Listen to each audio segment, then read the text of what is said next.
Hello बच्चों, class 12 वाले ये चैप्टर 8 है एप्लीकेशन ऑफ इंटीग्रल्स। इसके बारे में आपको हम कुछ इंट्रोडक्शन देंगे, उसके बाद आप ऑटोमेटिक सॉल्व करने लगोगे। मैं कोई एनसीईआरटी का कोई क्वेश्चन सॉल्व नहीं करता, बस इंट्रोडक्शन देता हूं और ट्रिकी क्वेश्चंस कर देता हूं। आपको 7 चैप्टर का इंटीग्रेशन आ गया होगा। अब आप उन्हीं इंटीग्रेशन या इंटीग्रल का कहां पर आप यूज करोगे ये भी आप सीख जाओगे। तो सबसे पहले ये मैंने कार्टेशियन प्लेन बनाया है, एक्स वाई माइनस एक्स है, और ये बॉक्स बनाया है। इस बॉक्स में अगर मैं वैल्यू दे दूं तो आप इस कार्टेशियन प्लेन पर कुछ भी कर सकते हो, और वो आप करना जानते हो, और 10 तक तो और ज्यादा अच्छे तरीके से सीखा था। अभी जो आपको बताने जा रहे हैं वो ये है कि हमने देखो एक कार्टेशियन प्लेन बनाया, एक ऐसे लाइन खींच दिया, आपको पता है ये क्या है। अब मैं इस पर ना एक कर्व लाइन रखता हूं, मान लो ये एक कर्व लाइन रख दिया, तो यहां कर्व देख रहे हो। अब कर्व को अगर हम देखें कि यहां पर से अगर इसको गिराएं ऐसे और इसके लास्ट पॉइंट को गिराएं, तो ये हो जाएगा आपको x इक्वल्स टू में a, और ये हो जाएगा x इक्वल्स टू में b।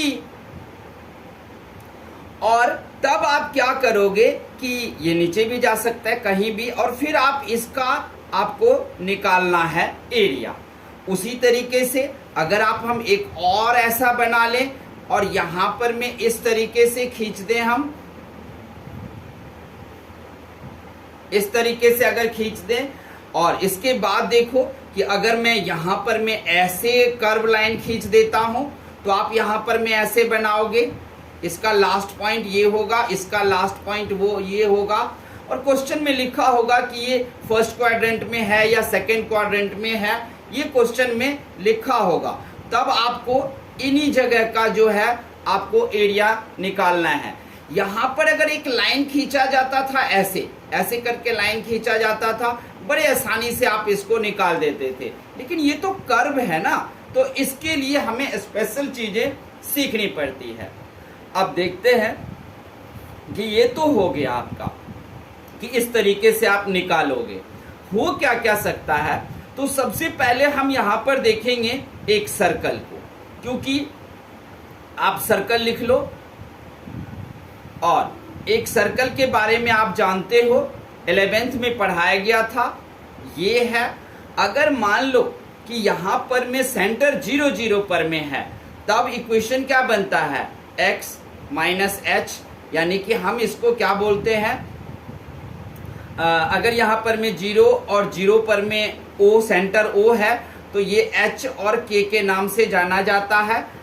x minus H square minus y minus के स्क्वायर, यहाँ माइनस नहीं प्लस होता है, स्क्वायर इक्वल्स टू में r स्क्वायर। जानते हो ना आप लोग इस इक्वेशन को, 11th में पढ़े थे।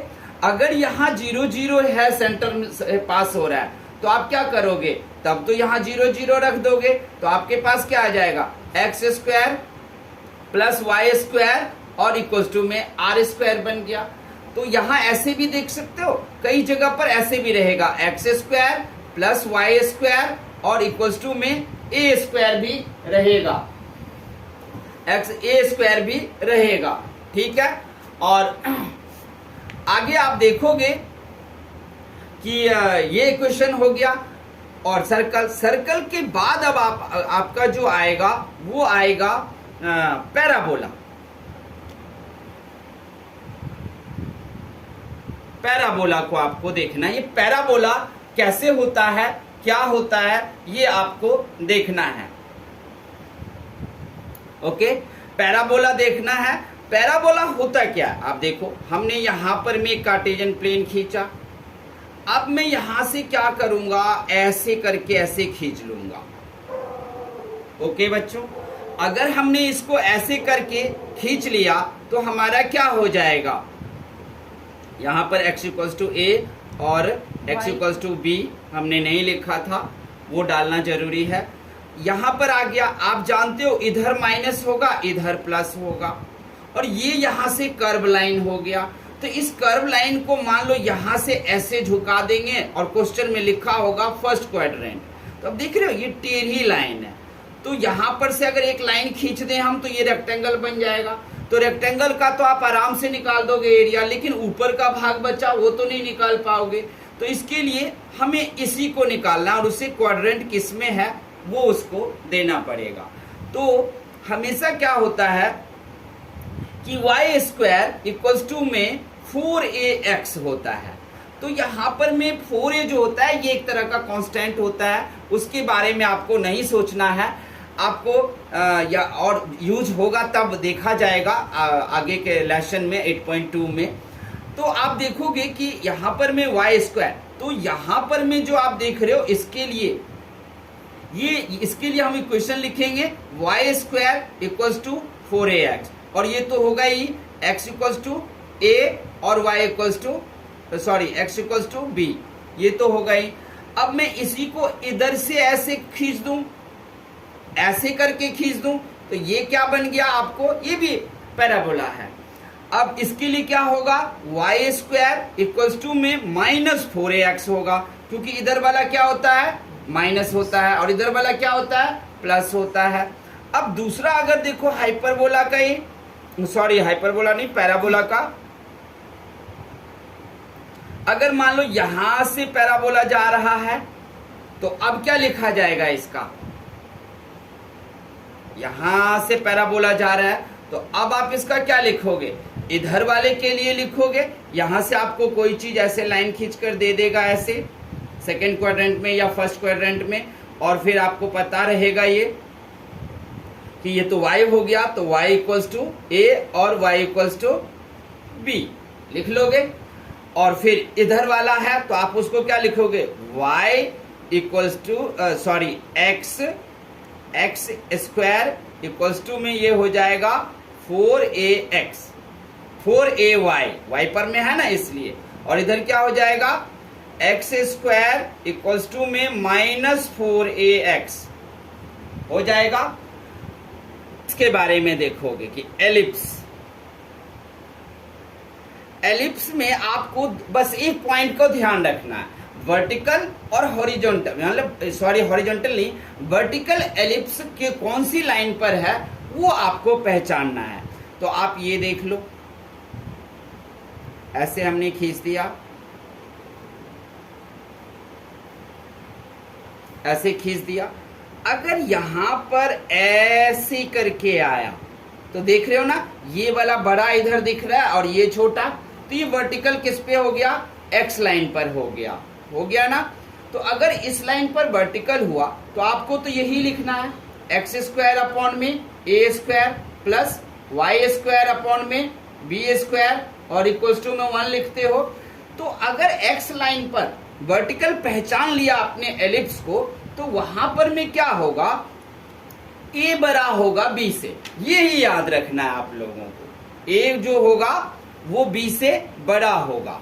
और अगर इस तरह का एलिप्स बनता है, आप देखोगे कि अगर एलिप्स जो है वो इस तरह का बनता है, जो y लाइन पर आपको वर्टिकल दिखता है, तो ऐसे में आपको क्या करना है, एक्स स्क्वायर अपॉन में a square plus Y square upon में बी स्क्वायर इक्वल्स टू 1।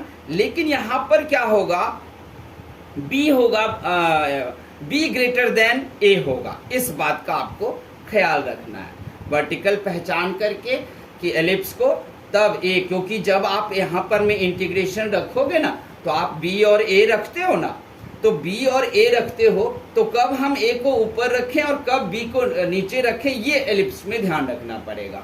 आप तो जानते हो b बड़ा होता है, तो b बड़ा होता है, लेकिन यहाँ पर तो a बड़ा है, तब हम क्या करेंगे, a यहाँ रखेंगे और b यहाँ रखेंगे।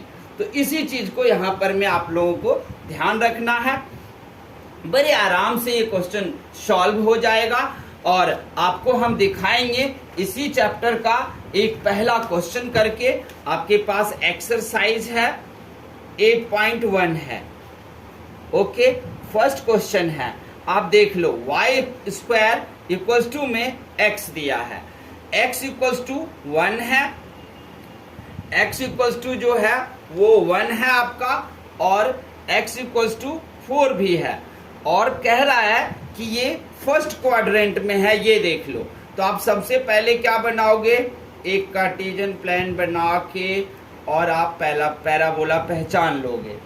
y इक्वल्स टू एक्स है, इसका साफ मतलब है कि ये यहां पर में है क्योंकि ये प्लस में है, ठीक है। और कह सकते हो ये y इक्वल्स टू में x है। अब जब इसका डेरिवेट आप निकालने के लिए जाओगे तो आप क्या करते हो, b रखते हो, a रखते हो, fx रखते हो, dx रखते हो, ठीक है। अब आप क्या करोगे, b रखोगे और a रखोगे। अब fx पर में यहां पर में y dx हमेशा लिखोगे। क्या लिखोगे, y dx लिखोगे हमेशा। देख रहे हो, अगर y dx लिखते हो तो वैसे तो हम x के रिस्पेक्ट में ही इंटीग्रेट करेंगे ना, लेकिन y लिखते हैं यहां पर। अब आपको यहां क्या करना पड़ेगा कि y निकालना पड़ेगा। तो y स्क्वायर इक्वल्स टू क्या दे रखा है, x। तो y इक्वल्स टू, तो इतने तो बहादुर आप लोग 12th का मैथ ऐसे ही नहीं लिए हो, बहादुर तो हो गई। तो यहां पर क्या आ गया, रूट x आ गया। अब आप क्या करोगे, b लिख दोगे, a लिख दोगे, रूट x का dx लिख दोगे। इसके बाद हमें करने की जरूरत नहीं है क्योंकि आप लोग इस ये बहादुर हो चुके हो। b और a के लिए आप जानते हो x जो है बड़ा है तो 4 ऊपर जाएगा। ये एलिप्स तो है नहीं कि बड़ा छोटा पहचानना है, हमको वर्टिकल पहचानना है, ये पैराबोला है। यहाँ पर आप a डाल लोगे, सॉरी a की जगह पर कितना है 1 डाल लोगे और रूट x को तो आप जानते ही हो, हाफ खोल लोगे और खोलकर इंटीग्रेट करके और इस दोनों को पुट करके आंसर ले आओगे। तो इससे आगे सॉल्व करने की जरूरत नहीं है क्योंकि अगर आपने 7.8 7.11 किया होगा अच्छे से तो आप इंटीग्रेशन का बहादुर हो गए होगे, बहुत तेज हो गए होगे, तो इसको आराम से आप निकाल दोगे। तो यही था आपको 8 चैप्टर का इंट्रोडक्शन। इसके बाद आप धराधर क्वेश्चन करते जाओगे। अगर आपको ये जानकारी अच्छी लगी इंट्रोडक्शन तो चैनल को प्लीज सब्सक्राइब कर देना। आपके बहुत बहुत धन्यवाद।